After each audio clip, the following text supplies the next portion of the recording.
Palm Udin will behave less effective in terms of heart disease.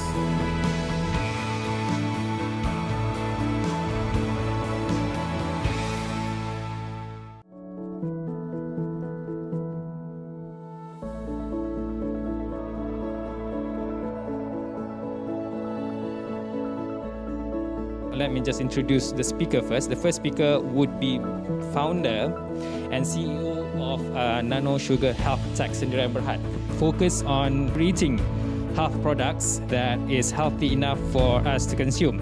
So calorie in is equivalent to calorie out. In Malaysia, we have overweight individual, more than 50% of Malaysian. Right? So one day he came across fasting. Right? Palm oil does not behave like a saturated fat. Palm Udin for the 40% saturated against virgin olive oil, and we expect the Palm Udin will behave less effective in terms of heart disease.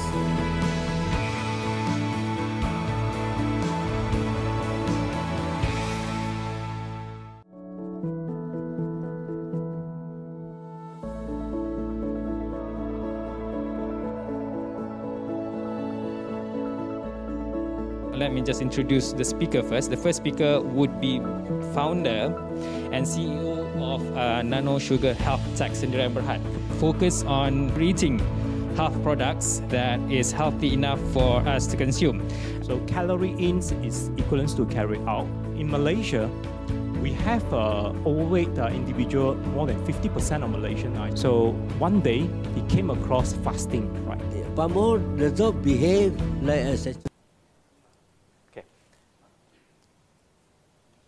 Welcome to the first episode of No Sugar Longevity Podcast. Right? I'm your host, Jeff Kong. I'm a pharmacist. Together today, we have not one, but two fathers in the house. We have Dr. Mahathir Mohamad, the father of modern Malaysia. We also have Dr. Augustine Ong, the father of Malaysian palm oil. Okay, Dr. Mahathir, welcome to the show. Dr. Mahathir, it's a great honor to have you on this podcast. Thank you. Thank you. Dr. Mahathir, because this is our first podcast, so we get a bit excited. Okay, together with my young partner here. Dr. Mahathir, the whole nation and the world was very concerned when you was admitted to National Heart Institute, IJN. So, Dr. Mahathir, can you share with us what happened?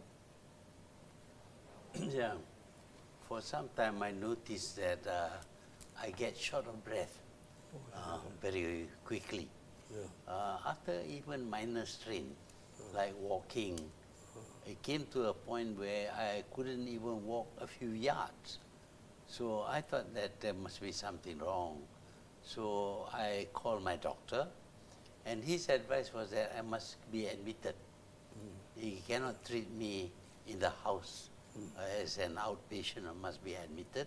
I accepted. I went there. What he discovered was that I am short of red blood cell. And when you are short of red blood cell, the take-up of oxygen is less.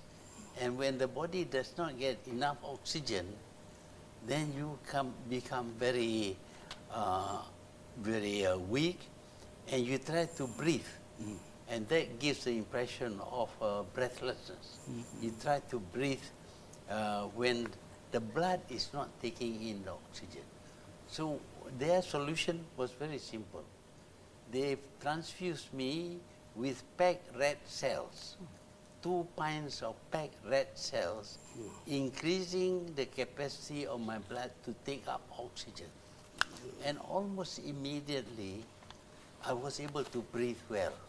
I could walk longer distance.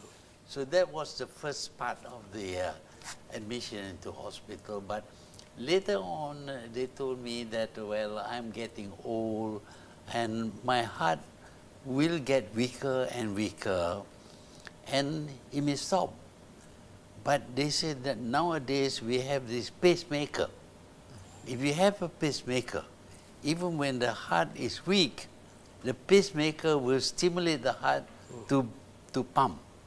So they suggested I should have a pacemaker.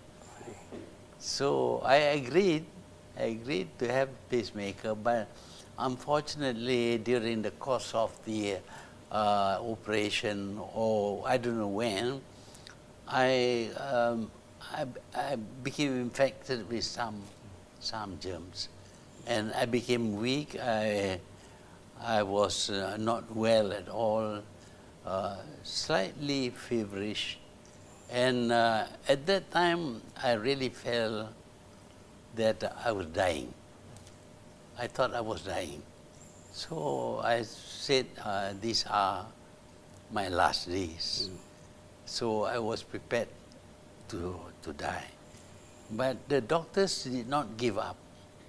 A panel of doctors looked after me, they discussed, they reached a conclusion as to what to do today, and they came to tell me that today we are going to do this or that, will give you transfusion or give you medicine or give you injection. And suddenly I found that I am recovering. I wasn't dying.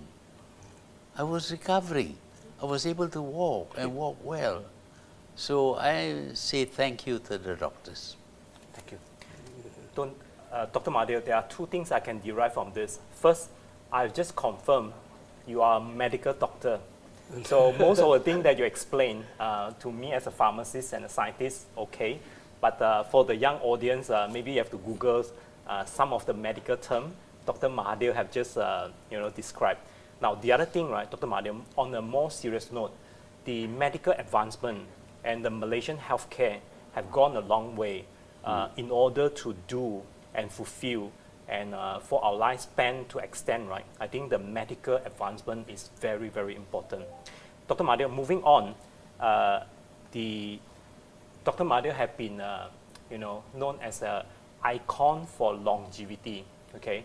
So to define an icon of longevity, first you must live a long life, okay?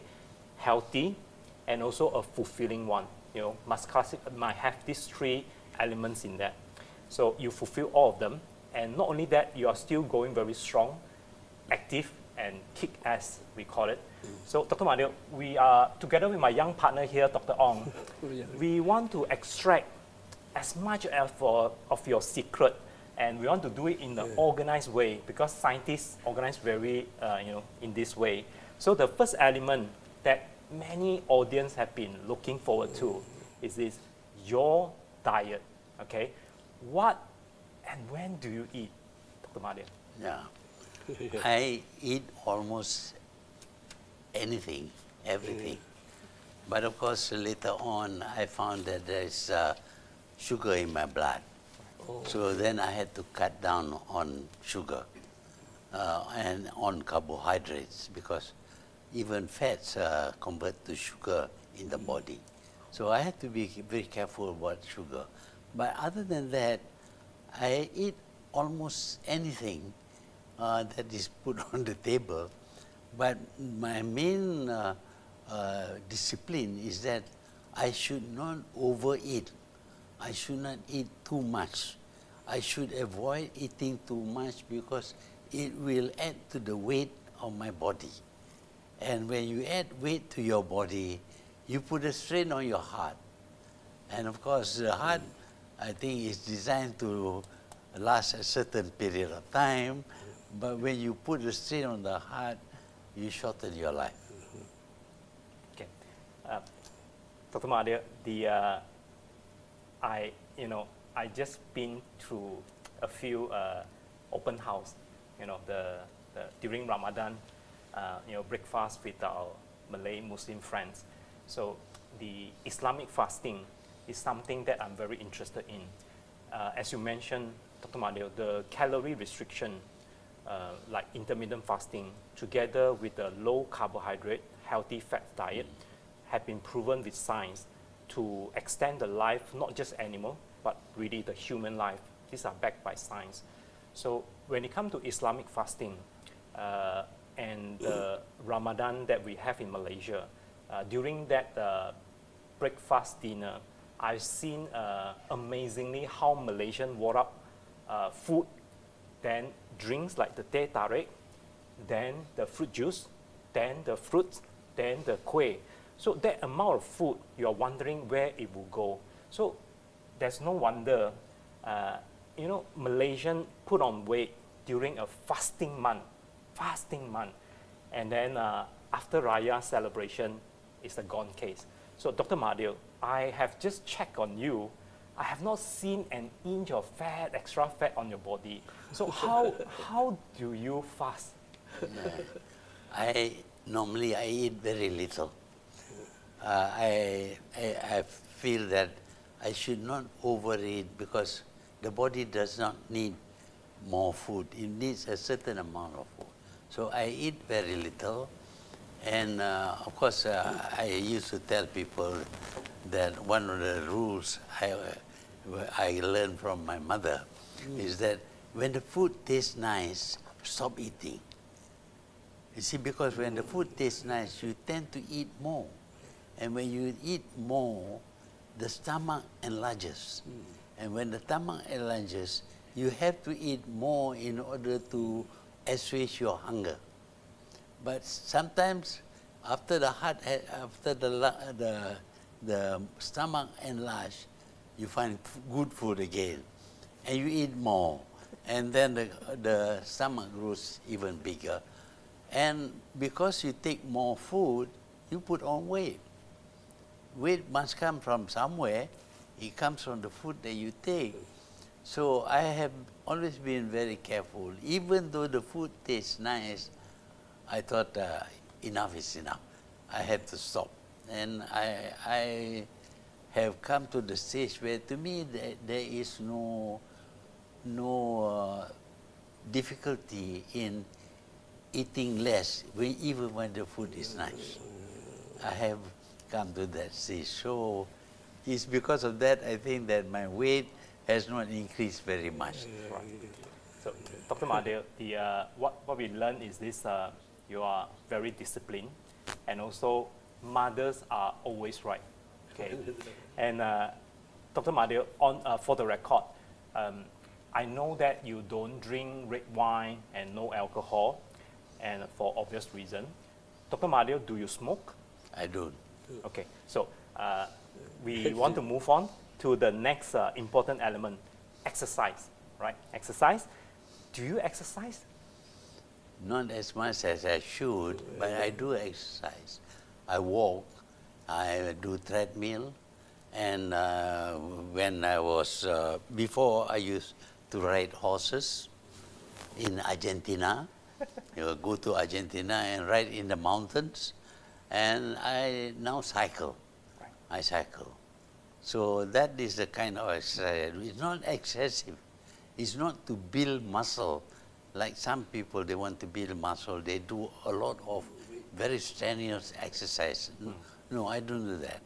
I do treadmill maybe half an hour at about 35 miles an hour and things like that. And see, so I was not 35 miles an hour. I think that's too fast. But I did a moderate amount of exercise. Right. But most importantly is not to eat too much. Okay. If you eat too much, even your exercise doesn't help you. Right. Dr. Mahathir, moving on, Dr. Ong, on. Yeah, okay. Mahathir, and the 2 points I come to my mind, Interesting, you keep sugar low and don't mention anything about fat. And this is actually the American in the campaign against palm oil has reversed. I think that is the right approach. The other thing I want to share with independently, what Dr. Mahathir said about eating less and don't eat when full food. To me, I want to be hungry before the next meal, so I don't eat in between.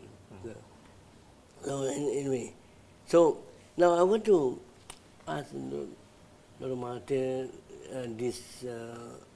this idea. You know. So I've got a book from my daughter-in-law on 100-year plan. You know, I was reading about it, where psychology and economists. Then Sinclair shows the possibility of living the lifespan go even beyond 150. And then recently I come across another book on TCM, on 100 ways of having a long life. You know, but the general public seems to get the idea that long life may be a burden to society. But I feel differently, you know. I feel this long life could be a beneficial to society in this way. So I come up with a simple formula, 30, 30, 30 plus. So we spend about 25 to 30 years training, you know, from primary one on, and if you go to doctorate, postdoctoral, and so on. And then your first career is about 30 years. So, and then you retire about 60, right? And okay, some opt to retire completely, and but I felt that those who continue to follow what they are interested in, and the training plus the experience, and no cost, extra costs, because they already costed in the 30 years. It's a great benefit to society. Now, and then the idea of aging healthily, I give a lot of hope. As Dr. Mahathir, you say you're familiar with all this work going on in Harvard and many other places.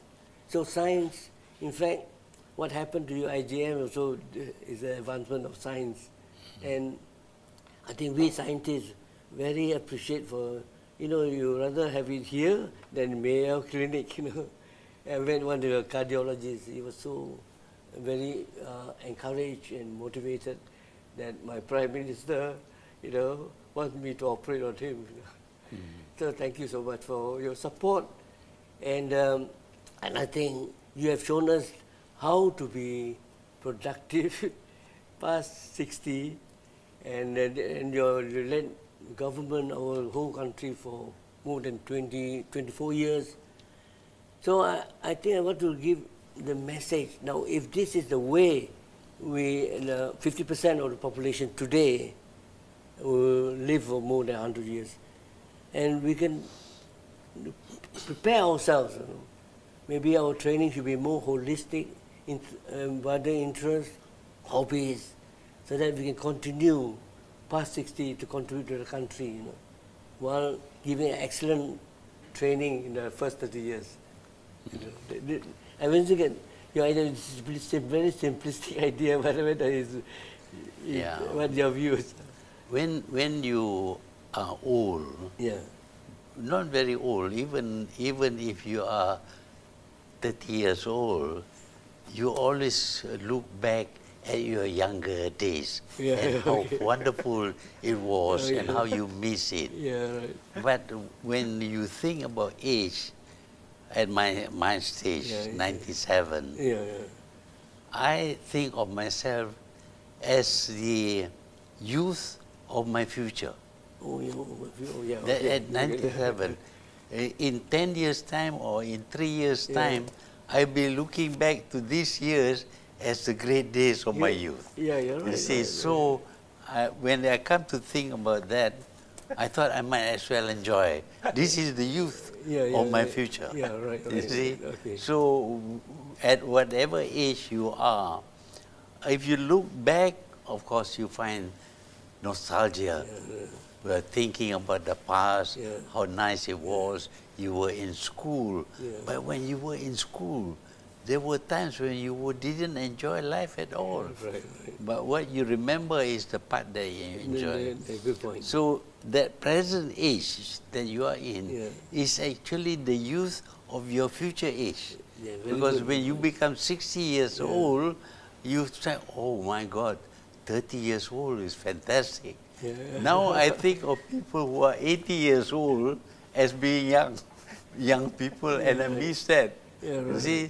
So when it comes to that, I thought that, well, I might just live a nice life presently, right. because the present is the youth of the future. All of you. And see, so that drives you. And the other thing is, of course, society tends to treat old people as disabled people. Yeah, this one is. Wherever I go, I mean, I was practicing as a private practitioner before. Yeah. I go to see my patient, Yeah. and the old patient usually is in bed, Oh, yeah. always in bed. Yeah. It's not necessary to be in bed. You can Yeah. be up and about and Yeah, active. right. But they treat old people as if they are bedridden. Oh, yeah, man. Or they prepare a nice bed for you, you lie there. When you lie in bed, Yeah. you waste your muscle waste, Yeah. because it's not being used. Yeah, yeah, right. You know about muscles, when you use muscle, they grow very big. But when you don't use, they become flabby. So when you ask an old man to lie down and not be active, you are actually sending him to the grave. Yeah, because you are hastening the process to the grave. So I always feel that old people should not go to bed and to do normal work, normal things as long as possible. Read, write, go about, see things, be active. Be active, then you use your muscle. Yeah, right. You walk around, you do things, and your muscles use, and you use your brain. Right, yes, right. The brain is like the muscle. You don't use it, it deteriorates. Yeah, right. But if you are using it all the time, arguing, talking, debating and all that, the brain retains the memory. But if you, for a long time, you just go to sleep and do nothing and all that, most of the memory is gone. So it is important to be active and to make use of your brain as much as you use your muscle. That is very important. So age by itself is not, as I say, it's just a number. What is important is the health that you enjoy. And the health you enjoy is something that is quite controllable. Yeah. Of course, if you have some disease like cancer and all that, you cannot do much. But if you don't have those diseases, you can live a life, live an active life, and that will enable you to function and not be treated like an oku, orang kurang upaya, a person with no. Actually, you have the ability, but they like to put you to sleep, they like to feed you, they like to treat you like you are sick and all that. That is bad. Don't treat old people like that. I refuse to be treated like that. Right. Dr. Mahathir, on the quick note, right, a few things on the audience also want to know is like on the sleep aspect of it. When and how long do you sleep? Well, I sleep at odd times. For example, if I get into a car, I immediately fall asleep. Right. If I get into a plane, I go to sleep. And I can sleep almost 13 hours to go to London. But when I go to bed, I find that I'm not able to sleep early. I go to bed early, but I stay awake. Of course, I do some reading and things like that. And it took me sometimes 2 hours, 3 hours before I fall asleep. But going to bed is important. Whether you sleep or not, you have to go to bed because it rests your body, but not too much rest. You see, if you keep on sleeping, you get very wet, very sick. But you should go to bed early, but do some reading and all the. Some people say their prayers and all that. That's all right, as long as your mind is active. But suddenly you find that the mind has stopped following your wish. because now you are asleep. You are not dreaming. You see, you are not dreaming. You see, you don't realize the period when you go from being awake and being asleep. You don't really know. All you know is that you have a nice dream or you have a bad dream, but then you only realize the next morning that, well, I had this dream, but you cannot remember what the dream is about. Right. Dr. Mahathir, also on one very important aspect, when I read the book Capturing Hope, all right, my heart is pumping, and then once I start reading it, I can't put it down, so I finish it within 2 days. Now, on the emotional well-being of when I read the Doctor in the House, the stress, the anxiety, you know, all this would definitely put a toll on your busy lifestyle and your job and your career and your hobby. So how do you de-stress, you know? How do you make your emotionally calm? And when I talk to you now, we are very anxious here, but I can feel that your heart is not really beating that fast, you know. So, Dr. Mahathir. Well, over time, I begin to accept the fact that there are certain things I cannot do, there are certain things I can do, and that I should accept what I cannot do and do what I can do. And see, there are certain things that you just cannot succeed in doing. That's all right, forget about it. Concentrate on what you can do. And when you concentrate on what you can do, you become more productive. But if you keep on thinking about things that you cannot do, you get very grumpy, you get very sad, you get very disturbed and all that. But you can't do it. You just don't do it. You see? Concentrate on the things that you can do. And there are lots of things that you can do. And when you concentrate on what you can do, you forget what you cannot do. So I mean, I don't get overexcited about things. You see, I can watch things or hear bad news even, and I don't react badly.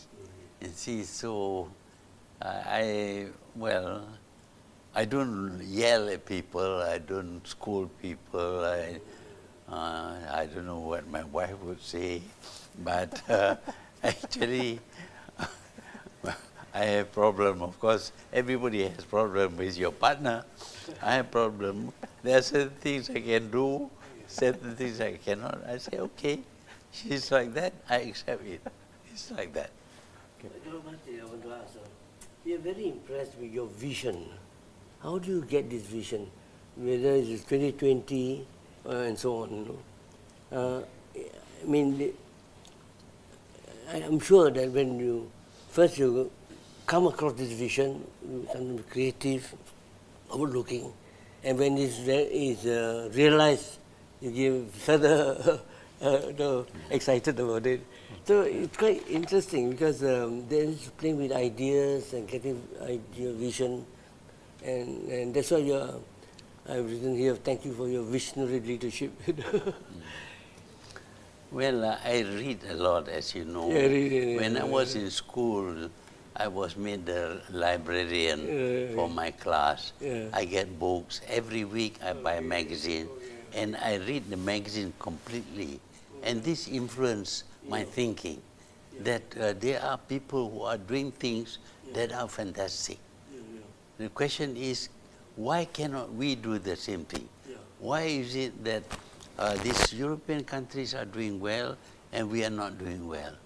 When you come to the stage where you can do something, I became Prime Minister, I can now do something.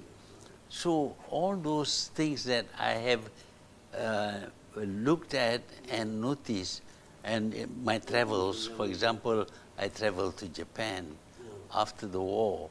I mean, the Japanese were not very pleasant people during the war, but after the war they were very nice. And I noticed that these people have rebuilt their country in double quick time. You know, they lost the war. 2 atom bombs were dropped on Japan, but they were already recovering. By the time I went there in 1961, they were working hard because they were going to be host to the Olympic Games in 65. So why is it that they can do and we cannot do? There is no reason why we cannot do. We can do. I believe that we all have the same capacity between us, but the question is application. Do you make use of the ability that you have, the capacity that you have? So when I became Prime Minister, all those things that I observed in other countries, all those things that I read in the magazine as a schoolboy, all those things came back to me. And even what my teachers said and all that, they all came back to me. And I thought, now I can do this thing. You know, I can do this thing. I can get people to do things. So how do you do that? You plan. You have a vision. You want to be a developed country. But the most important thing is how. You can have an ambition to be a developed country, but if you don't know how, you cannot achieve it. This is what I learned, that when you want to suggest something, figure out how you're going to make it a reality. Yeah. Right. Dr. Mahathir, for this extending life, there's one very important element. That's support and surrounded by your loved one, right? And your wife, your family, your friends, and your allies. For those of us who are married, we know that either our partner is going to help extend our life, or the other way around, they will probably shorten our life. So, on Dr. Mahathir, what do you think of this? And also, can you share with us, you like to tell a story. So can you share with us the story of what happened on the 23rd of April, 1949? So at that particular moment, what happened? Well, we have already become close friends, I would say, and we used to go out to eat sotong and all that in Tanjung Pagar or some place in Singapore. And then I discovered I didn't have money. I didn't have money to pay. So I had to borrow the money from this girlfriend, and she lent me $5. So somehow or other, that becomes something very intimate. And by then I think we have made up our minds that we had to be together. That's all. All right. Thanks, Dr. Mahathir. Dr. Mahathir, we are coming to the final part of today's podcast. Now, there are two questions that we're going to ask you, rather difficult one, and I would go first. All right. The first question, Dr. Mahathir, imagine this: after many years, all right, and it is your last day on earth, right, and you have accomplished everything that you ever dreamed of, right? So, what are the 3 lessons that you want to leave with the world, and for Malaysia and also for the world, Dr. Mahathir? You know, when I became Minister of Education, the instruction I gave was that no one should name schools after me. They shouldn't name schools after me, because I don't want this very artificial act to influence my thinking. I don't want to be identified. Whatever I do, it is something that anybody else can do. But I refuse to have my name attached to anything. So you don't see any school, any road, any building named after me. That is on my orders. And see, I don't want to be remembered. If people remember at all, it is up to them. But I am not going to do something to make people remember, to leave a monument and things like that. Until now, and Augustine would know that they wanted me to be, to have something awarded by the academy, to have my name. I refused for a long time, but they they hassled me, and finally I agreed. But you will notice that nothing, not many things are named after me, because for me,